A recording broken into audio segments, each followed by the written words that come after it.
Pour nombre de Français, la mondialisation est coupable. Elle est responsable des délocalisations, des dépôts de bilan, de la montée du chômage, des pressions déflationnistes sur les salaires.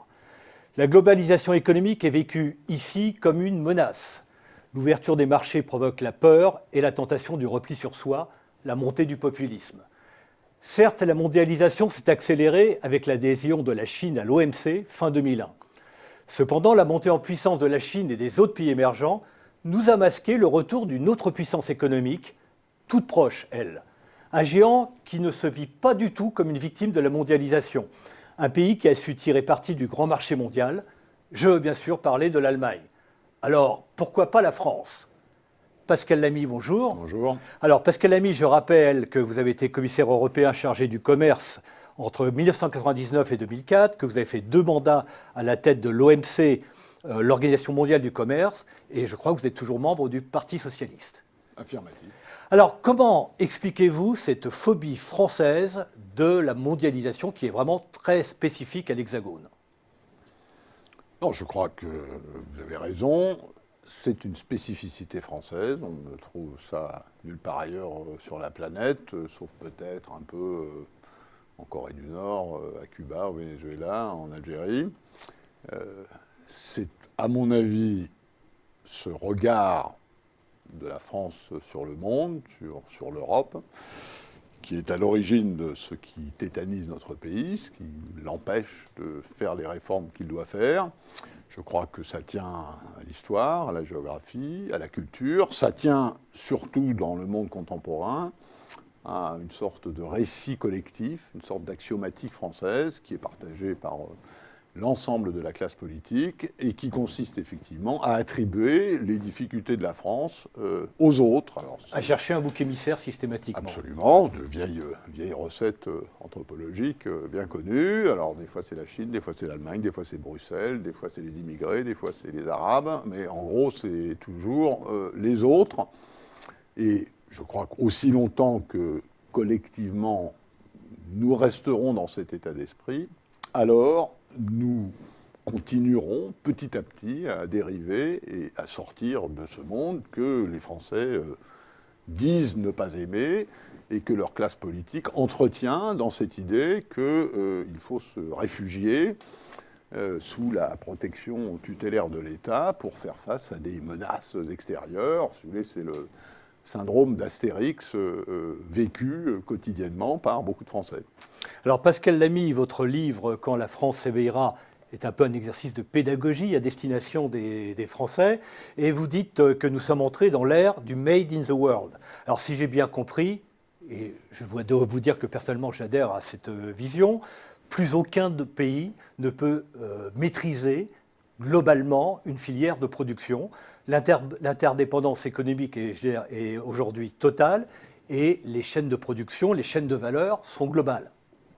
C'est ce que j'ai constaté dans les 8 ans que j'ai passé comme directeur général de l'OMC, à observer de très très près ces nouvelles caractéristiques de l'échange international, qui sont évidemment très importantes si on entend réguler cet échange international pour que chacun en profite. Oui, il y a une grande différence entre le monde d'hier, qui se trouve d'ailleurs être encore celui que la plupart des négociateurs commerciaux ont dans la tête, qui était quand le roi de Crète négociait un traité de commerce avec le pharaon d'Égypte, parce qu'il y en avait un qui produisait quelque chose et l'autre qui exportait quelque chose.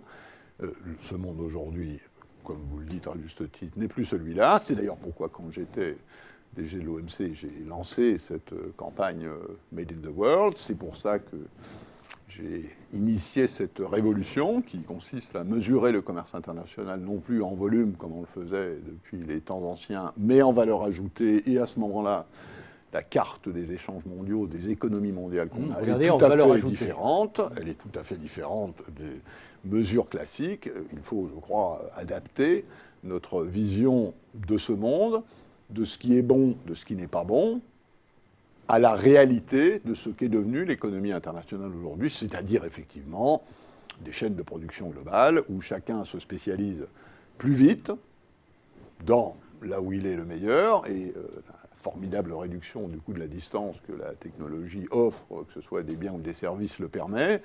Il est vrai aussi qu'il si c'est par exemple une chance pour des pays en développement ou pour des petites et moyennes entreprises d'accéder au marché mondial et donc aux énormes économies d'échelle dont elles peuvent bénéficier, c'est aussi quelque chose dont on peut être sorti un peu plus vite par un concurrent qui va effectivement s'installer dans ce petit segment. Mais ce qui sous-tend aussi votre réflexion, c'est de plus en plus, tout produit est en fait l'assemblage d'un ensemble de composants. Absolument. La plupart des... Donc la nature des échanges a totalement changé. C'est effectivement, je crois, ce qui se passe. Les deux tiers du commerce mondial aujourd'hui, ce sont des composants. Et qu'on parle de biens ou de services, et d'ailleurs, je pense que vous serez d'accord pour dire que la frontière entre les biens et les services est difficile à distinguer. Est en train de devenir extrêmement floue. Et donc, c'est cette réalité qu'il faut prendre en compte. Si vous voulez, en très gros, le contenu moyen en importation des exportations d'un pays moyen dans le monde, c'était 20% il y a 20 ans, c'est 40% aujourd'hui, ce sera 60% dans 20 ans. Il faut donc aujourd'hui importer pour exporter. Absolument. Et d'ailleurs, si vous regardez les chiffres en valeur ajoutée, vous vous apercevez que les pays qui ajoutent le plus de valeur à leur économie, c'est-à-dire la font croître le plus via la participation au commerce international, sont ceux qui importent le plus. L'exemple allemand étant de ce point de vue-là tout à fait indiscutable. Et donc, ça veut dire aussi que cette vieille idée qui nous vient du fond des âges, que les importations, c'est pas bien, que les exportations, c'est bien, tout ce qui tourne autour du mercantilisme ne fait plus de sens à partir du moment où plus de la moitié de vos exportations sont des importations auxquelles vous ajoutez de la valeur. Shooter dans vos importations, ça veut dire détériorer la compétitivité de vos exportations, donc ça ne fait plus de sens. Nous avons en France des multinationales puissantes, et pourtant nous n'arrivons pas à tirer vraiment parti de cette mondialisation si on regarde les chiffres de notre commerce extérieur. Ça tient du fait que pour être inséré dans ces chaînes de production, au bon moment, au bon endroit, il faut être compétitif. Et la raison pour laquelle la France, qui a des marques, des entreprises, des technologies dont la valeur est incontestablement mondiale, il suffit de voir le nombre d'entreprises françaises qu'il y a dans les premières entreprises mondiales, il est plus grand que la proportion de l'économie de la France dans l'économie mondiale. Simplement, pour ça, il faut être compétitif. Or, c'est un problème de compétitivité du territoire. Absolument. La compétitivité française s'est dégradée. Le Standard Frankreich, faut s'y mettre.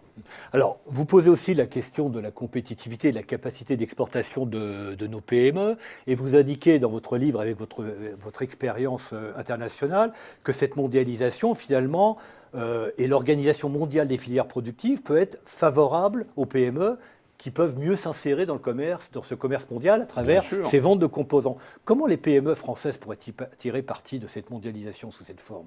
À condition d'être compétitives. La grande différence avec il y a, disons, 20 ou 30 ans, c'est que pour accéder au marché global, et donc au volume du marché global, et donc au volume de vente et d'économie d'échelle, vous n'avez plus besoin d'avoir une sidérurgie intégrée, une industrie chimique intégrée, une industrie automobile intégrée. Il faut être sur un maillon de la chaîne de valeur et être compétitif sur ce maillon. Une PME française qui produit dans un segment où elle peut accéder au marché mondial, le ticket d'entrée au marché mondial a baissé. Il a baissé. Il a baissé pour des tas de raisons. Il a aussi baissé parce que les obstacles aux échanges ont diminué.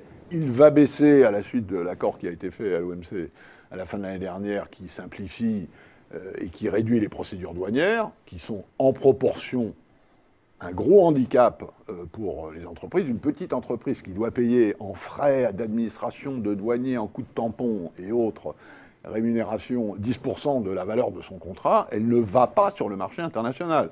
General Electric ou Danone ou Carrefour peut se payer des armées d'avocats et de lawyers qui font ça et qui eux aussi réalisent des économies d'échelle. Ça n'est pas à la portée d'une petite entreprise. Mais si on vend des composants ou des services qui s'insèrent dans une chaîne de valeur mondiale, il est plus facile d'aller à l'international. C'est votre position. Parce que le ticket d'entrée a baissé. Et c'est d'ailleurs une des raisons pour lesquelles l'insertion d'un certain nombre de pays en développement dans l'économie mondiale va beaucoup plus vite que dans des phases historiques précédentes.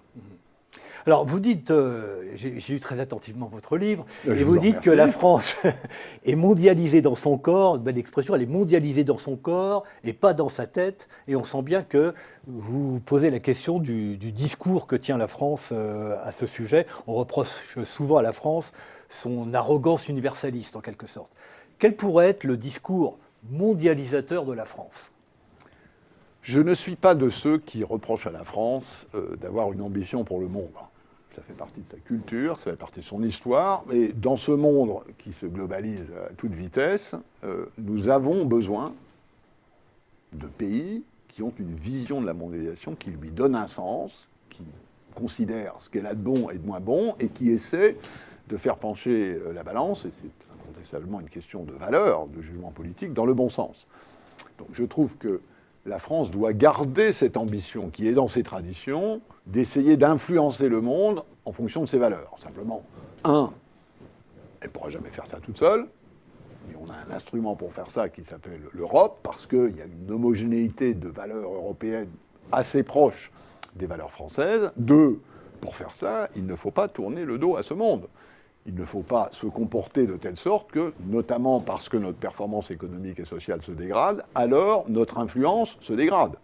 Et dans le monde qui vient, dans les 10 ans, les 20 ans, les 30 ans qui viennent, c'est la performance économique et sociale d'un pays qui fera son image, sa marque, et donc son influence dans le monde. Et de ce point de vue-là, il faut constater qu'on est plutôt dans la mauvaise direction que dans la bonne, si on regarde ce qui s'est passé les 20 ou 30 dernières années. Alors, une dernière question, néanmoins, Pascal Lamy. Je vous cite toujours, je vous ai lu attentivement. Ce ne sont pas les nations qui exportent, mais les entreprises. Et quand on regarde les grandes entreprises françaises et les difficultés de la France, on s'aperçoit que tout n'est pas la faute de l'État, tout n'est pas la faute de la France. Un certain nombre de grandes entreprises, ces 10-15 dernières années, ont fait des erreurs stratégiques. Dernière en date, le cas Peugeot.